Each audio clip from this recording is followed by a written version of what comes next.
কেমন ব্যথা একটু বসেন তো দেখি, পান নাকি?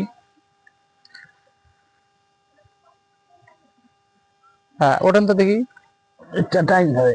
খুব কষ্ট হয়? হ্যাঁ। রোগী কি হয় আপনার? বাবা হয়। থানা জেলা লালমনিরহাট। বলেন তো আপনি কি ধরনের রোগী ছিলেন? আমি তো 4-5 দিন দিয়ে আমি পড়েছিলাম। আমি হামকুবার ছাড়া আমি সোজা হার পাইনি। বিছনায় পড়ে গেছিলেন? বিশেষ পড়েছিলাম, আমি ঘুমাইতে পারি নাই, বিছনায় শুইতে পারেন নাই? সুস্থ পারি নাই। এখন আমি ধর্মক্ষে আমি আমি খুব সুস্থ আছি এখন। এখন বিছনায় শুইতে পারেন? আমি সুস্থ পারি এখন। আগে সোজা হইতে পারছিলেন? না, আগে কিভাবে হাঁটছিলেন একটু দেখান তো দেখি।